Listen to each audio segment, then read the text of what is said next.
So I've been depressed lately, and it feels kind of good to say that because it kind of validates what I've been feeling, because it's okay to feel this way sometimes. Yeah, it's just, you know, I've been coping with it not so well. I kind of want to talk about it because it makes me feel better when I do talk about it, because there's not a lot of people I can talk to about it, but you guys understand what I'm going through. A lot of you guys have either experienced depression in your lifetime or are going through a depression, and I want to have this conversation of things you should not do when you are depressed. Because there are a lot of things that we shouldn't do when we have a depression, because either they're bad for us or they're not gonna help anything. They could make us feel really, really good, but it's not gonna really help us with our problem. This is a topic that needs to be talked about. Eating your feelings. I am guilty of this. I call it treating myself, like I'm treating myself, you know, I'm feeling bad, so let me treat myself. But where does that cycle stop? I eat cookies, I got pizza, I have fast food.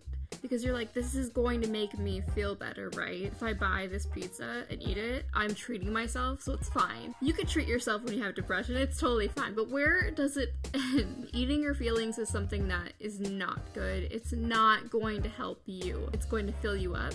It's going to make you feel good for maybe a few minutes, and then you're not going to like yourself after it. There's no ending. It's not going to make you feel better. It's not going to fix anything. So why do we do it? I don't know. It's something that we shouldn't do when we have depression or any time, because it's not really going to help us, is it?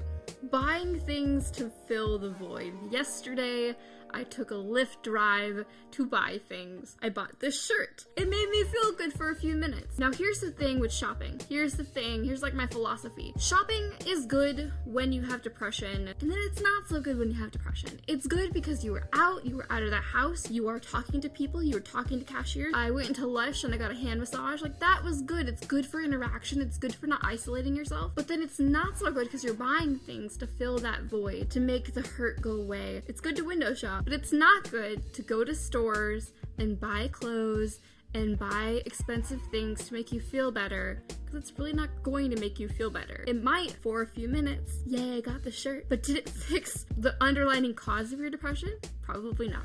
Isolating yourself. When I have depression, I isolate myself so much. I stay in bed, I eat, I don't go outside, I don't go to the coffee shop, I don't go to school, and this is super common when you have depression. You want to isolate yourself. You don't want to be around people because you feel like maybe they don't care about you. You feel like they don't like you. You feel like, what's the point? And isolating yourself is not going to solve the problem. It's better to get out, either if it's just going to the coffee shop or going window shopping. It's getting you out of the house. So isolating yourself is really not good when you have depression, because you're not helping the problem. Self-harm. Pretty self-explanatory. It's kind of going along the lines of shopping and eating. Makes you feel good for a few minutes. Maybe because you feel like you're not in control of your life. Maybe because you feel numb.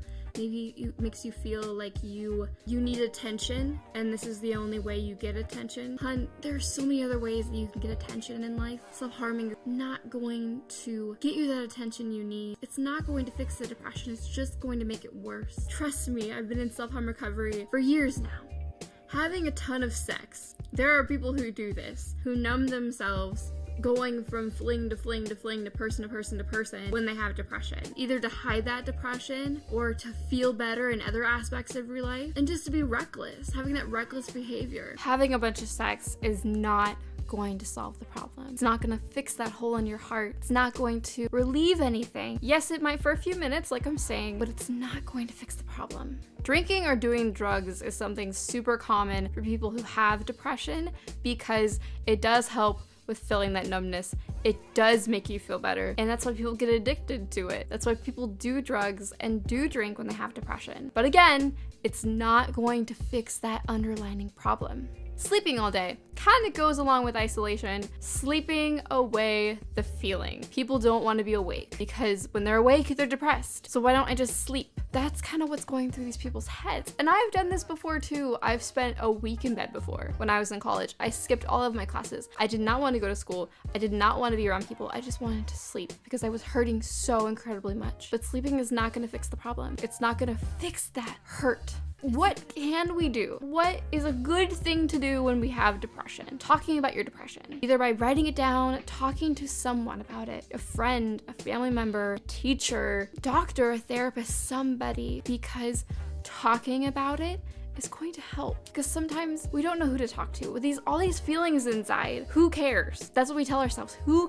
cares about me? Who cares about what I'm feeling? There are people who care. I care. I extremely care. If you need to tell someone about your depression, you can always send me a DM on Instagram. You can always put it down in the comments. You can always Snapchat me. Do something. Tell me your story. If you don't feel comfortable telling your parents yet, tell somebody. Write about it in your journal. I write about what I'm feeling all the time in my journal. It really helps me feel better. Practice self-care. Do things that are good for you instead of things that are bad for you. Sleep enough, not too much. Do things that make you happy. Exercise. Go out with friends. Don't isolate yourself. All of these things, I know it sounds difficult, but I know you can do it. Reach out for help. Go to therapy. Tell a doctor about what you are feeling. I have many videos on coping skills, alternatives, talking about your mental health, and if you'd like to know more, I'll leave some links down below or up here somewhere. I really hope this video helped you. If you are suffering with depression, I want you to know that there's no shame in reaching out for help. It's hard. It might be very stressful. You might feel like you can't do it, but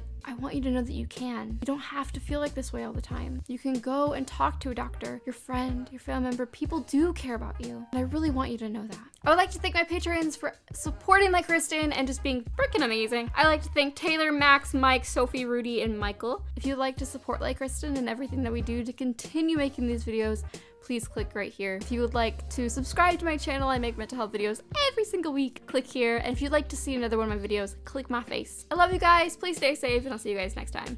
Bye, guys.